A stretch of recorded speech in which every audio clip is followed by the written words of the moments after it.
News later, but now let's have our interview with Ron Paul, who's running for president on the Libertarian ticket. As a Republican, he was elected to the House of Representatives 4 times. Well, what about the Libertarian Party? Can you tell us a little bit about what it stands for? Libertarian Party is based on a firm principle of non-aggression. We all take a pledge when we join the party that we will never initiate force against somebody else. And that is, a pretty simple principle that everybody should endorse.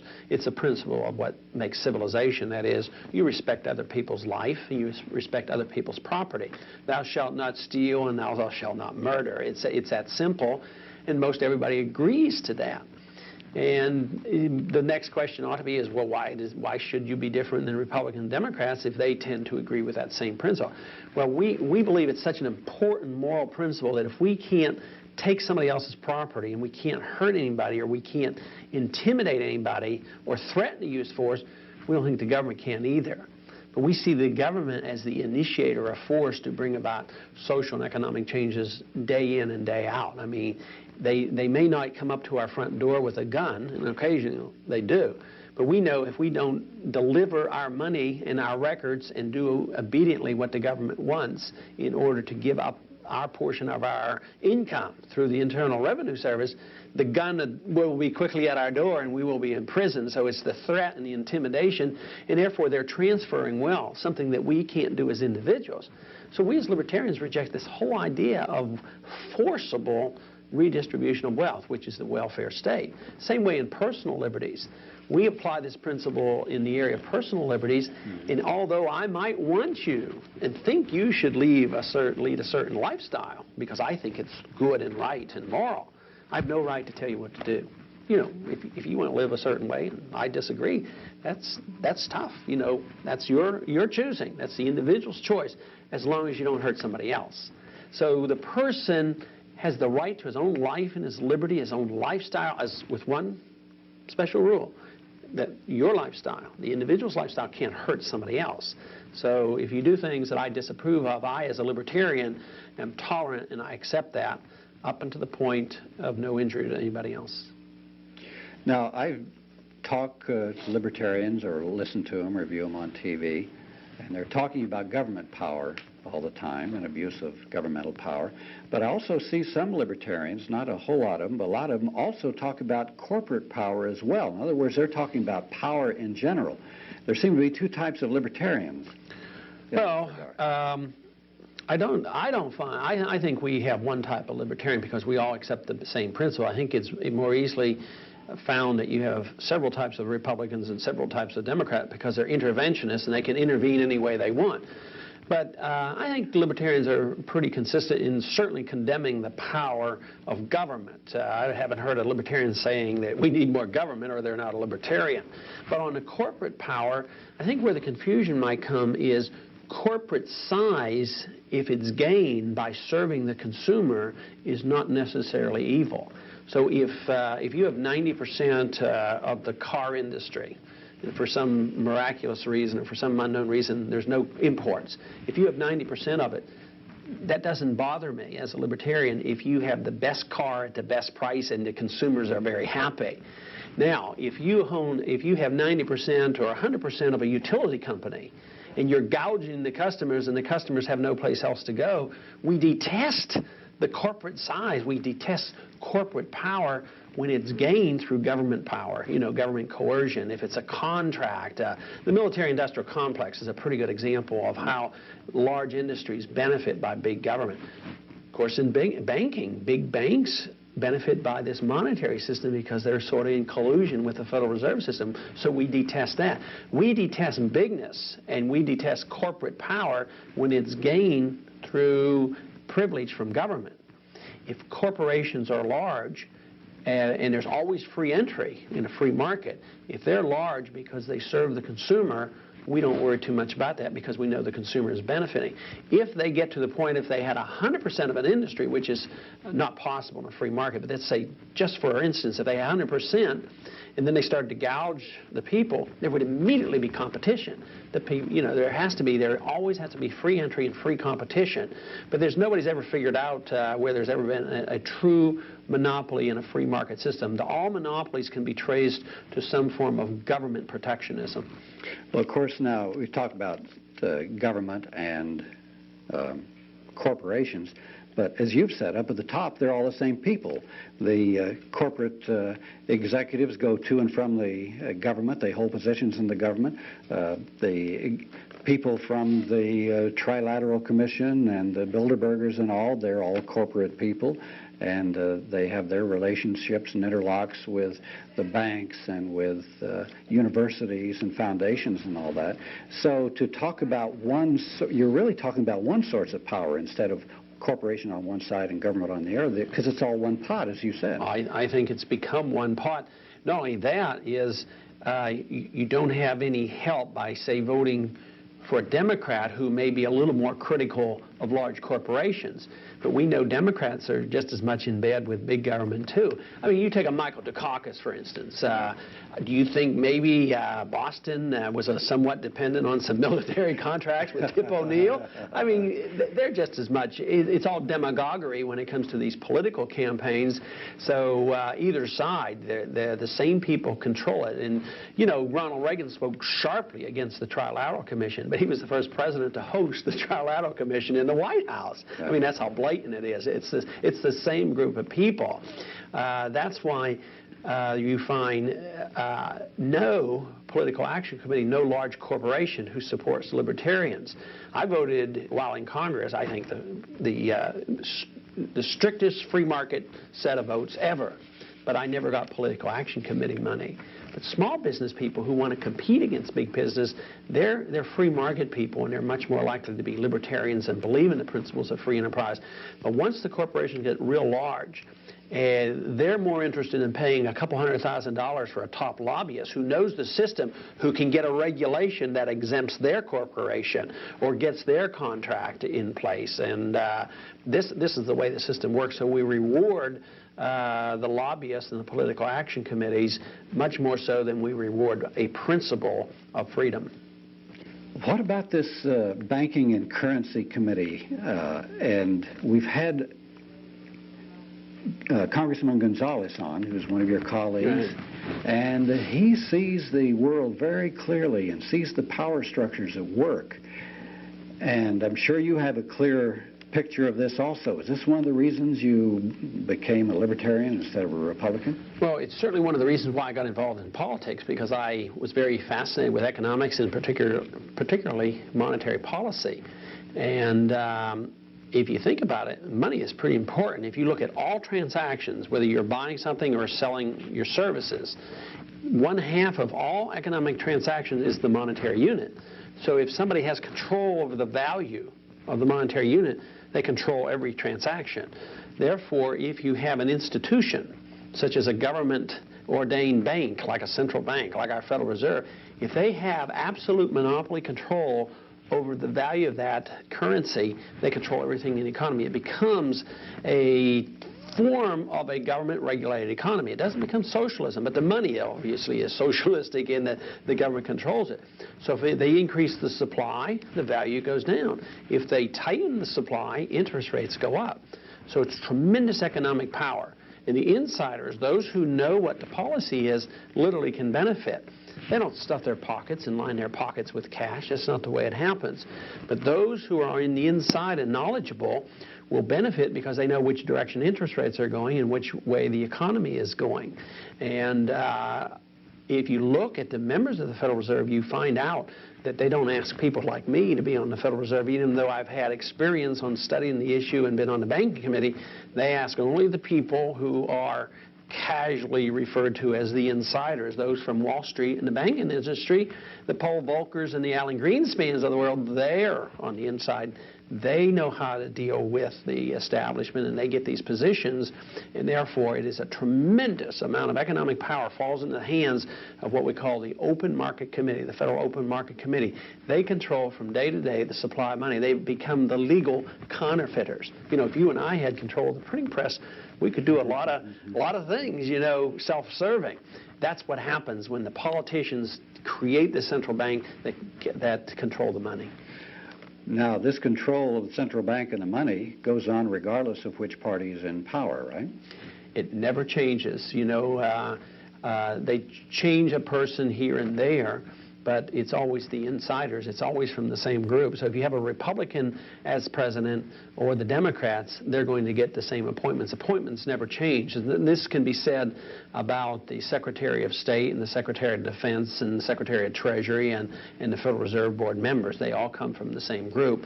And even though, I guess naively, I was hopeful that the same group of individuals would not have as much power under Ronald Reagan. But, you know, I was there, I witnessed it, and of course that led to my disenchantment, my disappointment, enough to the point where I just said, I've had enough, and then I left the Republican Party and joined the Libertarian Party with the idea that you cannot trust Republicans to be independent of the system either, although Ronald Reagan led us to believe that he would be independent. Record for civil liberties for the libertarians, to my mind, is very good. And even, I think it was the last interview we did with a libertarian candidate for president said he would abolish the CIA, the FBI, and the IRS. Do you hold those same positions? Yes, I do, because, you know, most of our history we didn't have those institutions. The FBI came in during the First World War, and interestingly enough, one thing that Woodrow Wilson did, he used the FBI to spy on American citizens and actually arrest them if they disagreed with his foreign policy about going to war in Europe. And isn't it interesting how recent they used it in the Vietnam era? Democrats used it there. Republicans used the FBI to spy on 100 different groups in this country, including the churches, who disagree with the policy in Central America. It almost looks like the FBI was designed to spy on Americans who might be disagreeing with policy, especially the foreign policy. So the FBI, although I don't think I could condemn everything they've ever done, because I'm sure some of the investigations and investigation of crime has been beneficial, but that could be accomplished through Justice Department within our states. We wouldn't reject that portion of it. But I think the FBI has kept and continues to keep a lot of records on a lot of individuals. The CIA has only been here since 1947. Their record is lousy.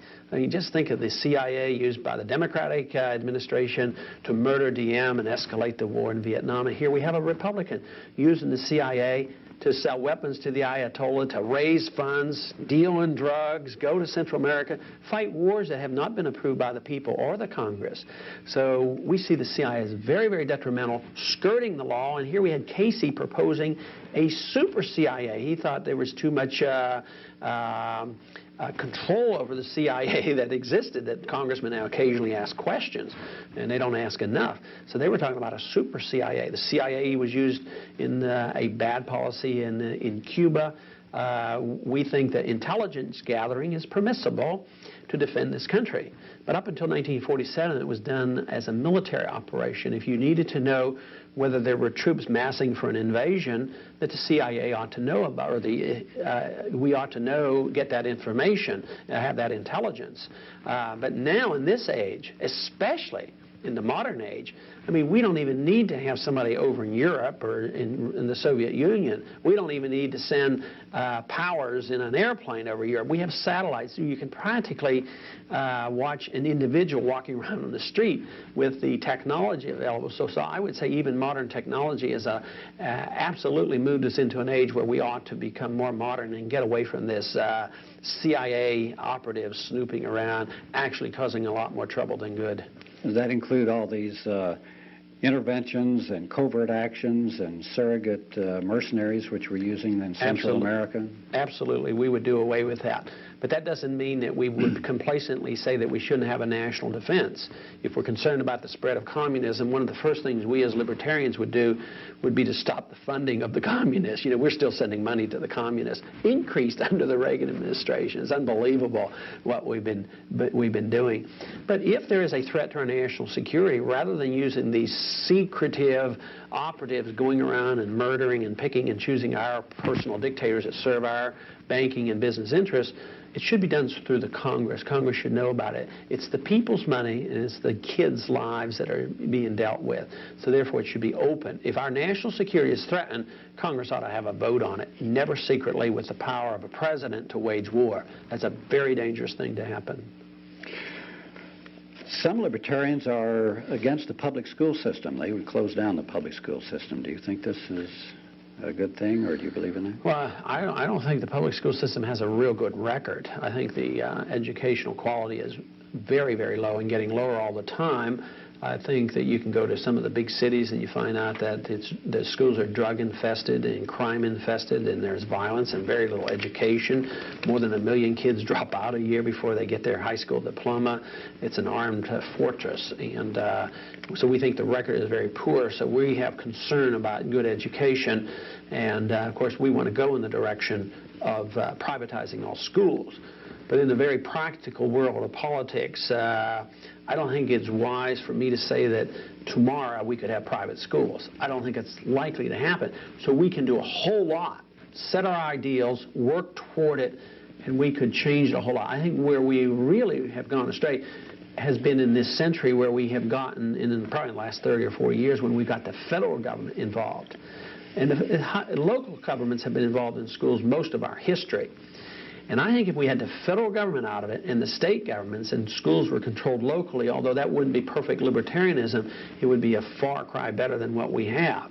But even short of doing all that, we as libertarians would really promote a little competition. We don't like monopolies when they're government monopolies, because that's really the only monopoly you get. But a monopoly of our school system is a great danger. So we would immediately introduce the idea, and we think it would help the schools right off. And that is, allow tax credits or vouchers for people who want prayer in the schools. How can we force people to have prayer in school? That's a violation of civil liberties. But what we could do is say, if you don't like the way your kids are being taught, let's allow you to have competition. Let's give you a tax credit or a voucher and go down the street and have the kind of school you want. So we would want competition. That, to me, would be a practical alternative and moving in the right direction. Mm-hmm. I guess the most controversial stand which libertarians have now is on drugs. You probably get a lot of criticism because you want to legalize drugs, right?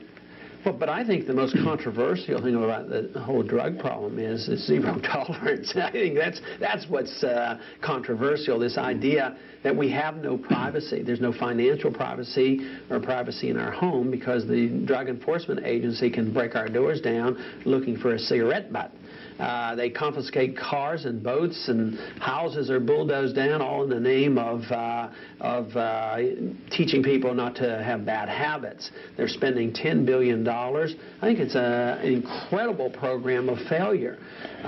So the controversy is really in the hands of the government, Democrats and Republicans, who are saying the same thing, and each party tries to outdo the other, and they're absolutely obsessed with this. At the same time, they care not a lit about, our civil liberties. But the drug laws have only been here since 1914. About that time, we had the income tax, the Federal Reserve System, the FBI, licensing to protect certain industries and professions. Then we decided we were going to tell people how to live and what their habits ought to be. That's when they introduced the ideas of prohibition of alcohol. Didn't work very well, and so that was finally repealed. Libertarians detest drug dealers. And that's one reason why we want to get rid of the laws. We want to get the drug dealer out of business overnight because he can't exist unless the drug price is very high. So a lot of good people inadvertently are the allies of the drug dealers if they like the drug laws. The people who write those laws and like those laws inadvertently promote crime. Every drug addict, because he has to pay these exorbitant amounts for their drugs, commit, on the average, 260 felonies a year to raise the money. That would be totally unnecessary. Who raises that kind of money to go buy a six-pack at the drugstore? They don't have to do that because the alcohol is available. And alcohol kills more people than drugs. Cigarettes, they kill 325,000 people a year. And what are we required to do? Subsidize the tobacco industry. I mean, if people want to really do good, let's just quit subsidizing tobacco, get the government out of the sale of alcohol, and go that way. But the crime rate would go down, the drug dealers would be out of business. I think the kids wouldn't be as exposed either. It's pretty hard to tell a kid that's just dropped out of a public school where he was totally bored and he's on the street corner and he decides he wants a job and buy a car. Talk him into working at McDonald's for $4 an hour when he can make $400 a day doing a little work for the local drug merchant. There's no way. He's tempted and he yields to the temptation. So we literally set the stage by these drug laws to get more kids involved, and I think that's horrible. I think the kids they certainly deserve some protection. We deserve at least to create an environment where they're not so likely to be forced into the drug trade.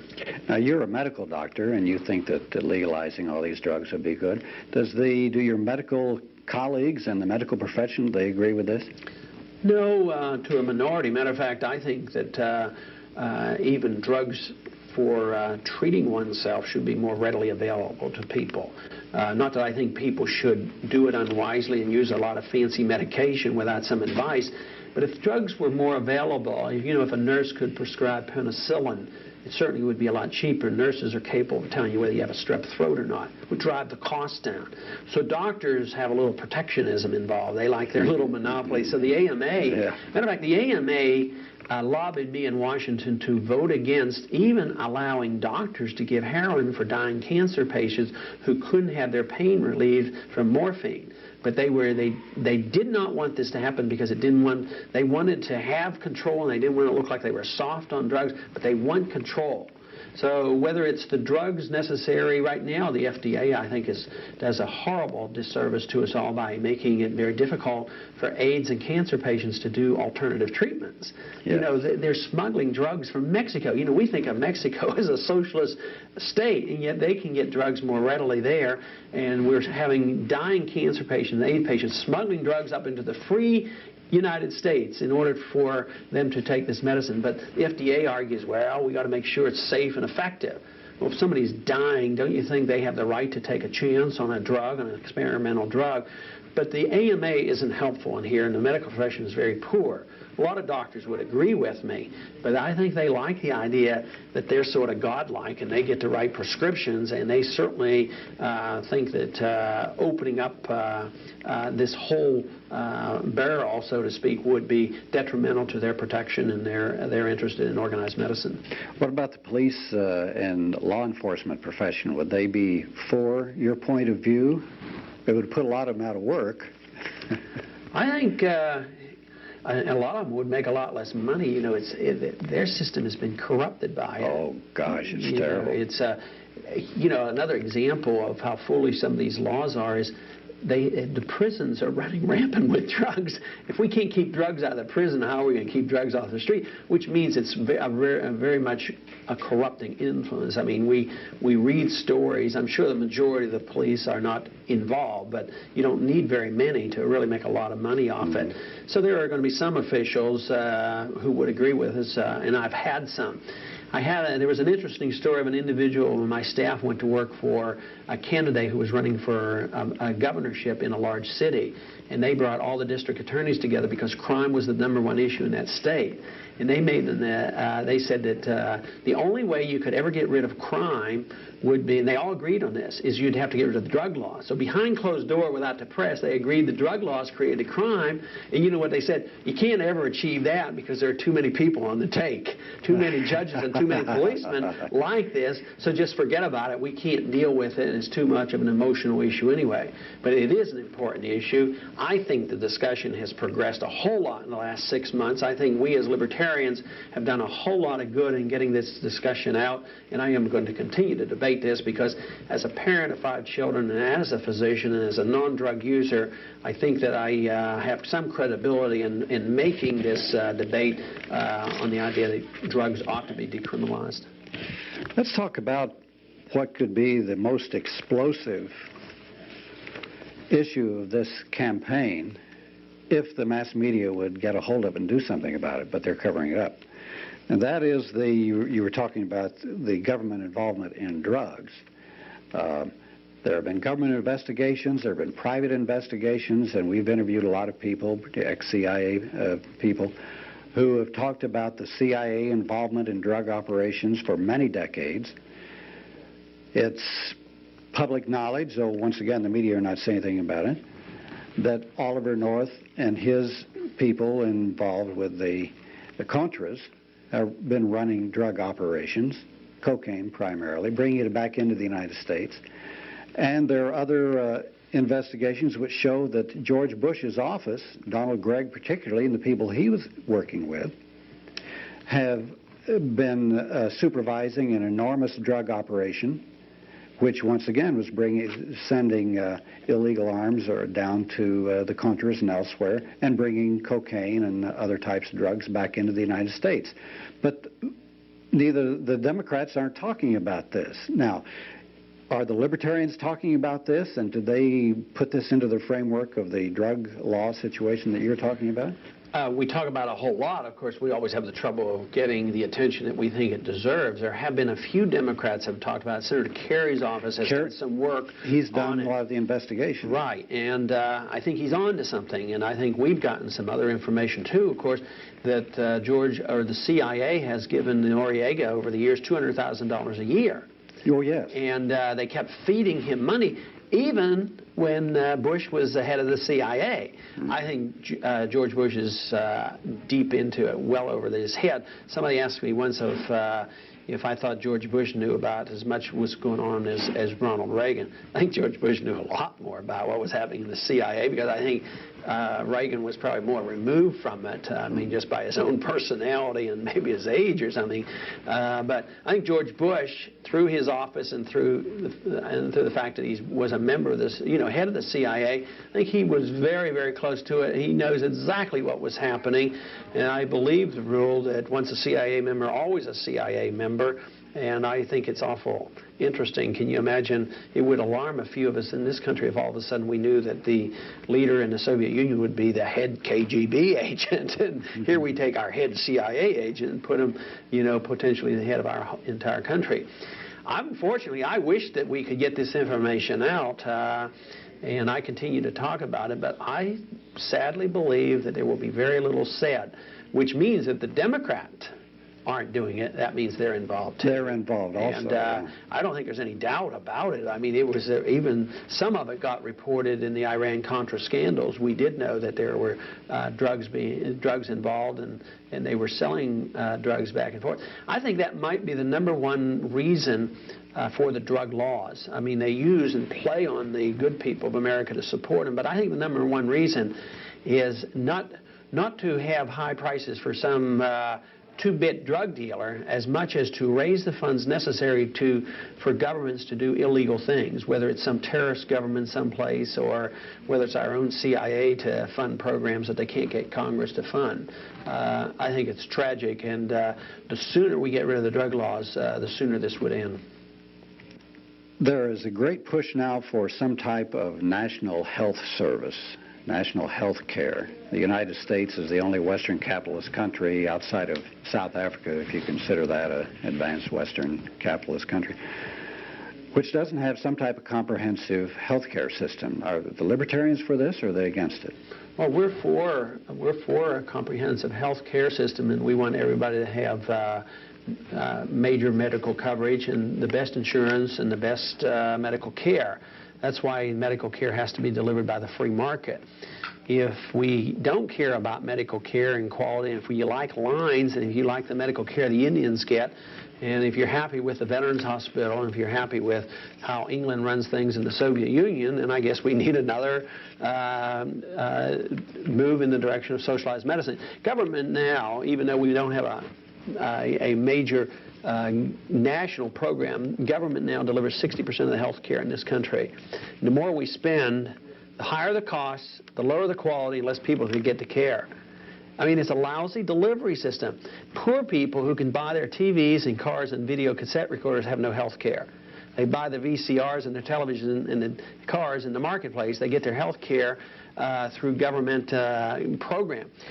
With all this spending, there are still 38 million people who have no insurance whatsoever. Just devising another government program which won't work, but just further push up costs and put controls and more doctors dropping out. And I think it's a total disaster. If it's a national health program run by the government, it's tragic. It won't work. It's going to ruin the care in the country. If we care about people, we will have a national health care program, but it will be delivered by the free market. But the free market is what we have now. We have bad health care. We have a greater percentage of GNP being spent on health care than those countries where they have a government-sponsored system. I don't agree. I don't think that we have free market medicine. As I said, 60% is paid by government.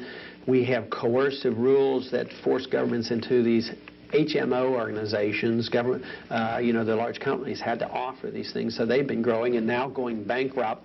And when you pump a lot of money in, if government's paying the bills through Medicare or Medicaid, this doesn't spread the money out. A lot of wealthy people get the benefits. The poor people don't seem to get through the maze of papers. But a lot of millionaires receive Medicare benefits, so they get their hospital payments. But when they go in and pay and have a little insurance, what happens? The hospitals and the doctors and the labs tend to, jack up the prices. And then the government has to come in and say, well, we're going to put on controls because the prices are too high, and then we're going to ration care. So one problem leads to the next. But the problems you see today are a result of 50 years of ever-increasing government intervention in medicine. The government doesn't pay for 60% of our automobiles, but they pay for 60% of our medical care. The automobile prices are high, but they're not as high proportionally speaking. Cost of automobiles is going up at the rate of about 4 or 5% a year. The cost of medical care is going up about 15 or 20%. Government's in education. They're in college education. They're always subsidizing college education. Always the guy that doesn't get to go to college has to subsidize the guy that gets to go. The cost of education is going up about 15 to 20%. So as soon as you get government involved, quality does not go up, but the cost goes up, and there's not any fair distribution. Where do you stand on the right to lifers? Are those folks like you, the anti-abortion people like the Libertarians? It's mixed. They like me because I'm a right-to-life Libertarian. I believe killing a fetus is an act of aggression. I've been forced to be in a room, unfortunately, when I saw a 3-pound fetus, infant, taken out, breathing and crying, and thrown in a bucket. I mean, I take my pledge seriously. I mean, that to me looked like an act of aggression. Besides, if I give the wrong medication as a physician to a mother and I damage the fetus, when it's born can sue me. Obviously, it was legal, alive, and human, or it wouldn't be able to sue me. I know the fetus determines its inheritance rights at the time of conception. So I'm in disagreement with our platform. But there were enough Libertarians who agree with my position that I went on the first ballot at our convention.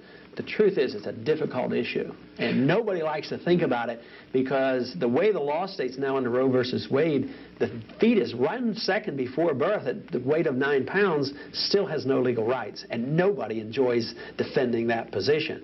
Very difficult, because I, as a Libertarian, I don't like to interfere with the privacy of a woman either. But how are we going to deal with this? I think we have to have respect for human life, or we can't have respect for individual liberty and the right to smoke a cigarette.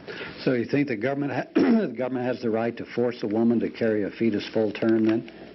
Well, I think the government has the right to protect life. It's sort of like saying if the baby's born and the IQ is 65 and they want it 100, does the government have the right to force that person not to kill their baby? Yes, I do think so. I think the government has a right to protect life, but the government doesn't have the right to force anything. So it is difficult, obviously. But I think the bottom line is killing a fetus an act of aggression. And the only way the Libertarians or others who disagree with me on that, they would have to say that, no, it's obviously an act of aggression. There's no debate there. It's that the fetus is not a person. The fetus is not alive and it's not human. And I, as a physician, have a lot of trouble with that. I mean, I know it's alive. I know it's human. I know it's legal. So this is very unique, and I don't advocate any federal laws. I don't even, we Libertarians nor this system that we have advocated federal laws to deal with theft or murder or anything. It's all handled by the states. So I think that the states would handle it differently. I think courts would handle it differently. I think juries would handle it differently. But I think under my ideal situation, we wouldn't have people having abortion on demand and using it as birth control and having a careless attitude about life, and instead of having less illegitimate pregnancies or births, illegitimate or unwanted pregnancies, now it was intended to help difficult situations. But what it has done is that the teenager sometimes can have 3 abortions in a year, which is sad, and it's a tragedy. And I've seen the tragedies, I've witnessed them, and I have great empathy for them, but I also have great respect for the principles of freedom, and I don't want to infringe or compromise my concept of what liberty is. What's the libertarian solution to the farm problem? Just free market? Free market, get the government out of it. Under Ronald Reagan, the subsidies in 1980 were $10 billion a year. They've gone up to $26 billion a year, and there's just as many bankruptcies as ever. Prices are wildly fluctuating as ever. I think it'd be much better if we got rid of all the subsidies and gave the farmers steady prices and a sound dollar. Low interest rates, prices that didn't jump all over the place, which is a reflection of the dollar's value rather than just commodity values. Obviously, when there's a drought, prices are going to fluctuate more than others. But this whole idea that when farmers produce too much, we're supposed to subsidize them. When there's a drought and they produce too little, we're supposed to subsidize them. And now I hear there's an early frost coming. And now they're going to have to be bailed out for the early frost. First it's overproduction, and then there's a drought, and then there's an early frost. I think the idea is wrong. I think it's bad economics, and morally it's wrong. I mean, I'm having a bad year this year in medicine. I mean, should I ask you to be taxed so that you can send me some money because I'm having a bad medical year, or somebody else has a business that doesn't do well? Sure, you can have sympathy, and if he's your friend or relative, you can help him if you want. But to be able to coerce a non-farmer to pay him because he needs something or wants something violates all concept of rights. Nobody can demand something and call it a right. Everybody has a right to their life and their liberty, but they don't have a right to somebody else's property, and they can't use the government to coerce in order to get it. If you became president, would you abolish the Federal Reserve, or try to, since it's a constitutional question also? Well, and try to break the power of the banking system in the country? We'd get rid of the Federal Reserve, but unfortunately it is a constitutional question, but it shouldn't be. The founders were rather clear. They authorized no central bank. They said we could not emit bills of credit, which is paper money. They said that only gold and silver could be legal tender, and the only monetary function that the Congress had was to mint gold and silver coins. So if we'd follow the Constitution, we would not have a central bank, and we would not have a fiat paper currency. We would have a gold or silver standard, or both. We believe that we should have honest money, which is a commodity standard. We don't believe in counterfeiting. We don't believe the individual can counterfeit paper and give it to people and say this is money of real value, but we don't think the politician and the Federal Reserve can do that either. We'd get rid of the Federal Reserve, and we think it would not only help the economy, what it would do is would help the people, because the people would save their money again, prices would be lower, interest rates would be lower, and we'd eliminate the business cycle. So the sooner we get rid of the Federal Reserve, the better. What would you do about the deficit, this enormous deficit we have? The deficit should be eliminated by one technique: cutting spending. You can't cut spending until we decide as a people what we want from our government. If we want welfare and warfare, the budget will never be balanced. We're going to have an economic calamity, and it's going to be very, very major. If we want some sense to our government, we should balance the budget. We should do it immediately, and it should be done by cutting, and it should be cut both domestically and internationally. We certainly can cut military spending, because a lot of the military spending has nothing to do with national defense. We do not have to sacrifice defense. I believe if we change our policy, we could have a better defense, but we would spend a lot less money, especially overseas. Same way at home. There's too much welfare. We'd cut back on welfare. There's too much interest on the national debt. A sound currency would lower the interest payment. So we would balance the budget and media at a much lower level. I think it would be the greatest thing in the world for the economy. You have a last statement you'd like to make for our viewers? Yes, I would like to suggest to the viewers that you should look at your choices. I think this year you do have a choice. I think it's foolish to waste your vote. Voting Republican and voting Democrat is a pure waste of your vote. So if you want to vote for less government, if you want to say you're not satisfied with the status quo, then you have to vote Libertarian. If you stay at home, which many people are doing, they're staying at home these days because they are disgusted like we are, but they don't think there's much chance of changing things. But if you vote Republican or Democrat, it makes no difference whatsoever. If they like what they have, if they're satisfied with the status quo, it doesn't matter. But if you don't want to waste your vote, if you want to make your vote productive, make your vote count, come join the Libertarians, vote Libertarians, send a message, because even if we get 5 or 10 or 15% of the vote, we will revolutionize politics in this country for the next 100 years. And that's what we want to do. We want to set the stage for the 1990s when the Libertarian Party can be a predominant force in this country.